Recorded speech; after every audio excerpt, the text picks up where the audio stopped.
Hello అందరికీ. ఈరోజు మనం 'సాయి 1092' ఎపిసోడ్ చెప్పుకోబోతున్నాం. సాయి ద్వారకామాయిలో ఇలా చెబుతూ ఉంటారు. మనం చేసే ప్రతి మంచి పని, చెడు పని ఏదో ఒక రోజు మన వద్దకు తిరిగి వస్తుంది. ఇది ఈరోజు ప్రవచనం అని సాయి ఆ ప్రవచనాన్ని ముగిస్తారు. అప్పుడు అక్కడున్న వాళ్ళు అందరూ సాయికి ప్రణామం చేసి అక్కడి నుంచి వెళ్ళడానికి సిద్ధంగా ఉంటారు. అప్పుడు సాయి అందరినీ ఇలా ఆశీర్వదిస్తారు. రాముడు మీకు మంచి చేయాలి. అప్పుడు అందరూ ద్వారకామాయి నుంచి తమ తమ ఇళ్లకు వెళ్తారు.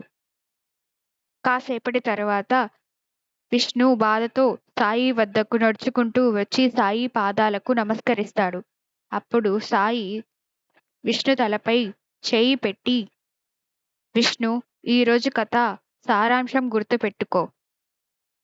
మనం చేసే ప్రతి పని ఫలితాలు మనకు ఇస్తాయి.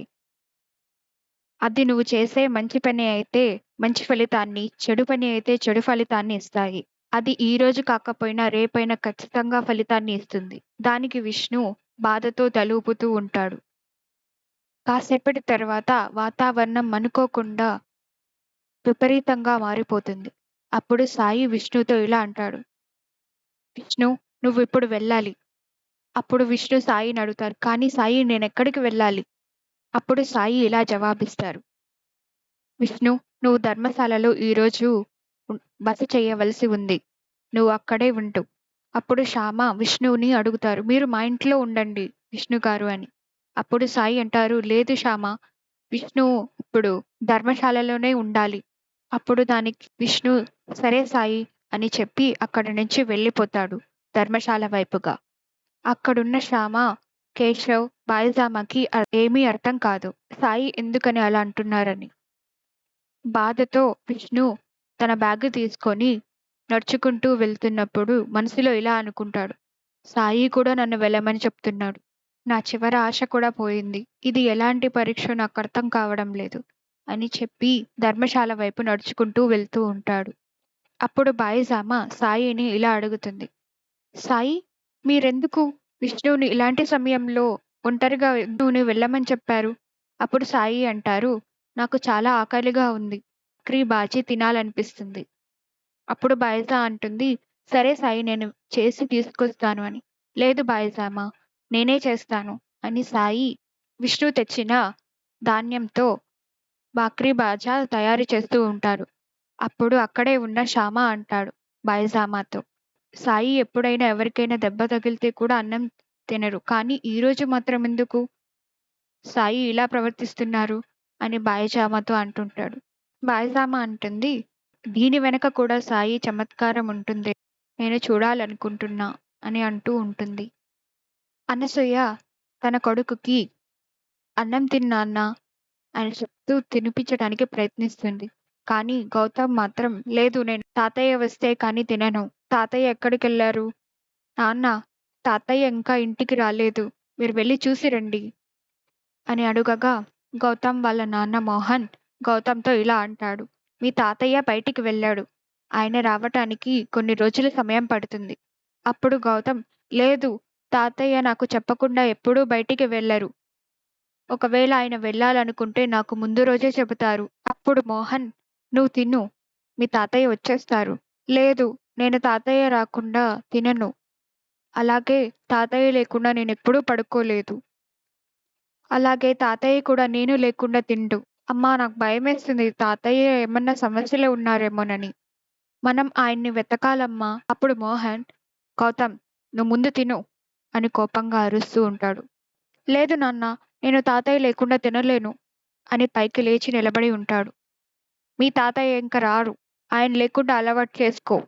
ఆయన లేకుండా నిద్రపోయేదానికి, ఆయన లేకుండా తినేదానికి కూడా అలవాటు చేసుకో. మీ తాతయ్య ఇంక మనతో పాటు ఇక్కడ ఉండరు. మరైతే ఇంకెక్కడుంటారు నాన్న అని గౌతమ్ అడుగుతాడు. ఎక్కడైనా ఉంటారు.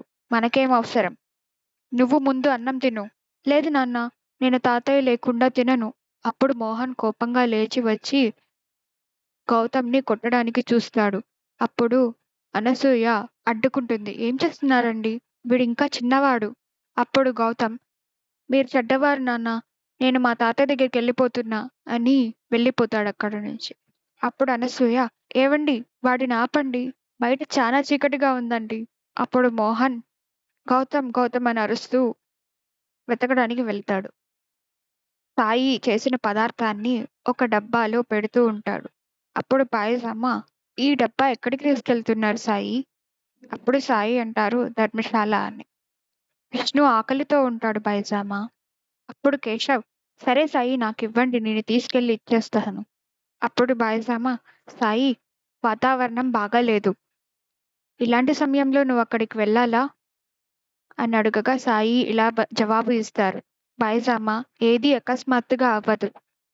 ఎప్పుడైతే ఒక మంచి వ్యక్తికి అన్యాయం జరుగుతుందో అందరికంటే ముందు ప్రకృతి దానికి సమాధానం చెబుతుంది. ఇలా మారుతున్న వాతావరణం వెనుక ప్రజల ఆలోచనలు మారడానికి కారణం ఉండొచ్చు అని సాయి అంటారు. అప్పుడు బాయిజామ, దీని వెనుక మీ కారణం ఏంటి సాయి? నువ్వు విష్ణు గురించి ఇంతగా ఆలోచిస్తున్నప్పుడు అతన్ని ఎందుకు వెళ్ళమని చెప్పావు? అతను ఇక్కడుండేవాడు కదా, లేదంటే నా ఇంట్లో ఉండేవాడు కదా. అప్పుడు సాయి అంటారు, ఎందుకంటే విష్ణు తన హక్కును పొందటానికి అర్హుడు, మరియు నీ సహాయం లేదా నా అనుగ్రహం కాదు బాయిజామా. విష్ణు తన హక్కుని బయట ఉన్నప్పుడు మాత్రమే పొందుతాడు. బాయిజామా, ఆహారాన్ని చూస్తున్నారా? ఇది విష్ణు నాకిచ్చిన గింజలతోనే తయారు చేశాను. అతను ఆ బియ్యం నాకిచ్చేటప్పుడు అవసరమైన వారికి పంచమని నన్ను అడిగాడు.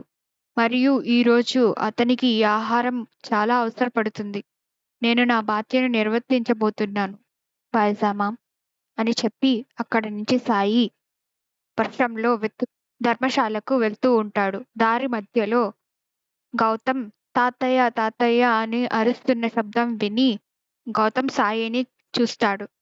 అప్పుడు గౌతమ్ సాయిని అడుగుతాడు, సాయి మా తాతయ్యని చూసారా? ఆయన ఎక్కడికి వెళ్ళారో మీకు తెలుసా అని అడుగగా అప్పుడు సాయి నేను మీ తాతయ్యను కలవడానికే వెళ్తున్నాను గౌతమ్ అని చెప్తారు. అయితే నేను కూడా వస్తాను సాయి మీతో పాటు. అప్పుడు సాయి గౌతమ్‌తో ఇలా అంటాడు, ఇప్పుడు నువ్వు మీ తాతయ్యని కలవడం ముఖ్యమా? లేక ఎప్పటికీ మీ తాతయ్య నీ ఇంట్లో ఉండడం ముఖ్యమా అని. అప్పుడు గౌతమ్ ఇలా జవాబిస్తాడు, అతను ఎప్పుడు ఇంటికి రావడమే ముఖ్యం సాయి. మరి అలా అయితే ఇప్పుడు నువ్వు ఇంటికి వెళ్ళు. నేను మాట ఇస్తున్నా. ఈ తాతయ్య ఖచ్చితంగా ఇంటికి తిరిగి వస్తారు. నిజంగా సాయి? హా గౌతమ్, నువ్విప్పుడు వెళ్ళాలి. కాకపోతే నువ్వు నాకొక సహాయం చేయాలి. గౌతమ్‌ని ఇంటికి తీసుకువెళ్ళే దారిలో ఒక వ్యక్తి కలుస్తాడు. అప్పుడు అతను సాయిని అడుగుతాడు, ఇంత రాత్రి ఎక్కడికి వెళ్తున్నారు సాయి? ఇంత భారీ వర్షంలోనే. అప్పుడు విష్ణువుని చూపిస్తాడు. అక్కడికి వచ్చిన విష్ణు ఒక కంబలి తీసుకొని నేల మీద పరుచుకుంటాడు. ఇంకొక కంబలి తన బ్యాగులోంచి తీసి తన ఒంటికి కప్పుకుంటాడు. అప్పుడు అక్కడే ఉన్న ఒక వ్యక్తి చలికి వణుకుతుండగా తను కప్పుకొని ఉన్న కంబలిని తీసి అతనికి కప్పుతారు. అప్పుడు సాయి అక్కడికి వచ్చేసి ఉంటారు. సాయి విష్ణువుని చూసి ఇలా అంటాడు, నిన్ను చూసి చాలా సంతోషంగా ఉంది విష్ణు. ఇంత జరిగినప్పటికీ నీ మంచితనాన్ని నువ్వు విడవలేదు. అప్పుడు విష్ణు బాధపడుతూ, ఇదొక్కటే నా దగ్గరుంది సాయి.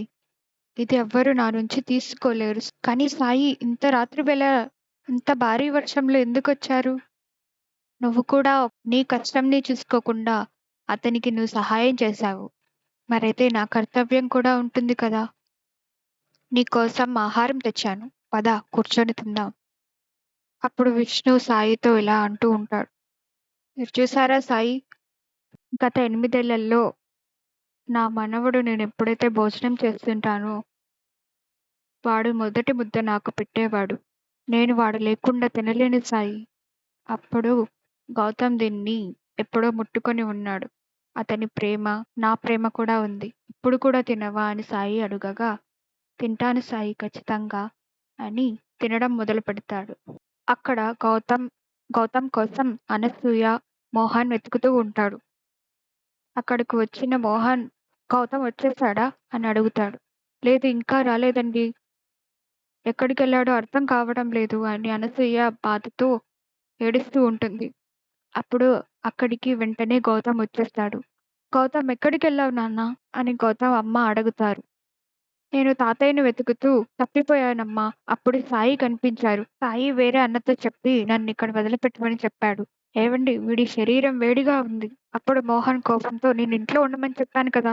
ఎందుకు వెళ్ళావు బయటికి అని కోపంగా వస్తుంటే, మీరు కోప్పడకండి. ఇప్పుడు వీడికి బాగాలేదు అని లోపలికి తీసుకెళ్తుంది గౌతమ్‌ని అనసూయ. అప్పుడు మోహన్ వీడికి ఎలా అర్థమయ్యేలా చెప్పాలి నేను? నేనేదైతే చేస్తున్నానో అది మంచి కోసమే గౌతమ్. ఇప్పుడు సాయి అంటారు, నువ్వు గౌతమ్ గురించి ఎంత బాధపడుతున్నావో అతను కూడా నీ గురించి అంతే చింతిస్తున్నాడు. అప్పుడు విష్ణు అంటాడు, కానీ సాయి మీరు చెప్పారు కదా! మంచి చేస్తే మంచే వస్తుందని. నేను మిమ్మల్ని నమ్ముతున్నాను సాయి. కానీ సాయి ఎందుకని ఇలాంటి సిట్యుయేషన్ నాకొచ్చింది? నేనైతే ఎల్లప్పుడూ ప్రతి ఒక్కరికి సహాయం చేశాను. నడిచేటప్పుడు కూడా చూసుకొని వెళ్తాను. మరైతే ఎందుకని నాకే ఇలా జరుగుతుంది సాయి? ఈరోజు నేనెందుకని ఒంటరిగా ఉన్నాను సాయి? అప్పుడు సాయి అంటారు, విష్ణు ఎవరు చెప్పారు నీకు ఒంటరిగా నువ్వున్నావని? ఒక్కసారి బయట చూడు. అప్పుడు కొన్ని నిమిషాల క్రిందట జరిగిన సన్నివేశాన్ని చూపిస్తారు. సాయి, మీరు ఈ సమయంలో, ఇంత భారీ వర్షంలో ఎక్కడికెళ్తున్నారు సాయి? ఈ గ్రామంలోని అనేక కుటుంబాలకు జీవనోపాధి కల్పించిన విష్ణు ఈరోజు నిరాశ్రయులై ఉన్నారు. అప్పుడు ఆ వ్యక్తి ఆశ్చర్యంతో, మీరేమంటున్నారు సాయి? విష్ణు గారా? అదెలా జరిగింది సాయి? నేను పని ప్రారంభించడానికి డబ్బు ఇచ్చి నన్ను ఆదుకున్నాడు. ఈరోజు నాకున్నదంతా ఆయన వల్లనే సాయి. నాకు ఏమీ లేని సమయంలో విష్ణు గారు నాకు చాలా సహాయం చేశాడు. ఈరోజు నేను అతని సహాయం చేయాలనుకుంటున్నా సాయి. అప్పుడు సాయి అక్కడే ఉన్న వ్యక్తిని అడుగుతారు. నువ్వు గౌతమ్‌ని అతని ఇంటికి తీసుకెళ్ళు. మిగిలిన గ్రామస్తులను సేకరించు. ఎవరైతే విష్ణువుకి సహాయం చేయాలనుకుంటున్నారో. అప్పుడు అక్కడికి వచ్చిన అందరూ విష్ణుతో ఇలా అంటారు. మీరు మాకు అన్యాయం చేశారు. అప్పుడు విష్ణు అన్యాయమా? అవును విష్ణు గారు. మీరు మాకు సహాయం చేసినప్పుడు మీరు మమ్మల్ని మీ కుటుంబ సభ్యులుగా అనుకున్నారు. కానీ మీకు సహాయం అవసరమైనప్పుడు మీరు మాకు చెప్పలేదు. మీరు మమ్మల్ని పరాయి వాళ్ళుగా చూశారు. మీ వల్లనే మా కుటుంబం నిలబడింది. మా పిల్లలు ప్రశాంతంగా అన్నం తినగలుగుతున్నారు. అయినా మీరిక్కడ నిరాశ్రయులై ఆశ్రమంలో ఉంటున్నారు. ఈ ఊరిలో కనీసం 20 ఇళ్ళు మీ సొంతం విష్ణుగారు. ఎందుకంటే మీరు వాటిని నిర్మించడంలో సహాయం చేశారు. మీకు కావలసినప్పుడు అక్కడ ఉండటానికి మీ హక్కు ఉంది. మేము మిమ్మల్ని ఇక్కడ ఆశ్రమంలో ఉండనివ్వము. దయచేసి మీరు నాతో పాటు రండి. నేను మా ఇంటికి తీసుకువెళ్తాను అని వచ్చిన వాళ్ళు అందరూ అంటారు. అప్పుడు అక్కడే ఉన్న వ్యక్తి, లేదు మీరు మా ఇంటికి రావాలి. నేను మీకు సేవ చేయాలనుకుంటున్నాను. దయచేసి మా ఇంటికి రండి అని అందరూ అడుగుతూ ఉంటారు. అప్పుడు సాయి, విష్ణు ఇందాక అన్నావు కదా! నీకిక్కడెవరూ లేరని. చూసావా? షిరిడీ మొత్తం నీ కోసం వచ్చింది. నువ్విందాకన్నావు కదా! నీ చిత్తశుద్ధి తప్ప మరింకేమీ లేదు అన్నావు. కానీ ఇప్పుడు చూసావా? షిరిడీలో అత్యంత ధనవంతుడివి కాదా నువ్వు? అని అడుగుతారు. విష్ణు ఆనందంతో తల ఊపుతాడు. అప్పుడు విష్ణు అందరికి చేతులు జోడించి, మీరు నా కోసం వచ్చినందుకు చాలా సంతోషంగా ఉంది. కానీ నేను మీపై భారం పెట్టాలనుకోవడం లేదు. అప్పుడు సాయి కిందకి తీసుకువెళ్ళి, మీరు ఈ నీటిని చూసారా? విష్ణు చీమకి సహాయం చేస్తాడు.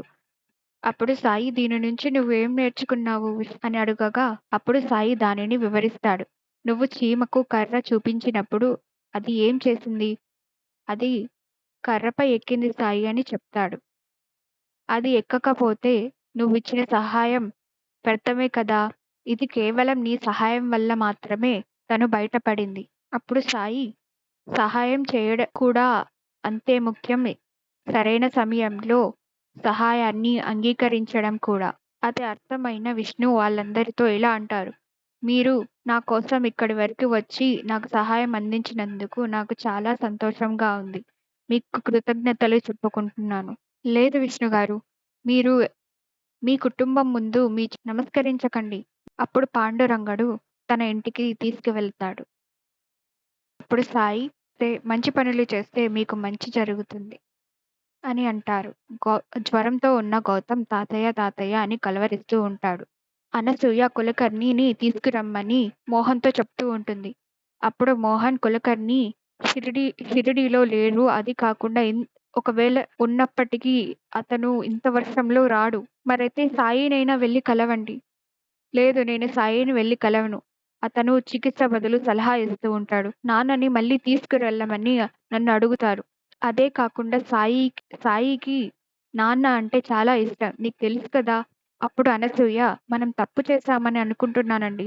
మా అమ్మగారు ఇల్లు విడిచిపెట్టినప్పటి నుంచి ఇంట్లో ఏదో ఒకటి అనర్థం జరుగుతూ వస్తుంది. చలి జ్వరానికి కూడా డబ్బులు లేవు. ఒకవేళ మామయ్య ఉనింటే చికిత్సకు డబ్బులు ఉండేది కదా! గౌతమ్ చలికి తట్టుకోలేక వణుకుతూ ఉంటాడు. అప్పుడు అనసూయ ఏదోకటి చెయ్యండి అని అడగగా, వర్షం అస్సలు తగ్గడం లేదు. వర్షంలో ఏమీ కనిపించదు. ఎలా వెళ్ళాలి బయటికి? గౌతమ్ చలికి విపరీతంగా వణుకుతూ ఉంటాడు. అప్పుడు మోహన్ తన ఇంటి కిటికీలను మూసివేస్తాడు.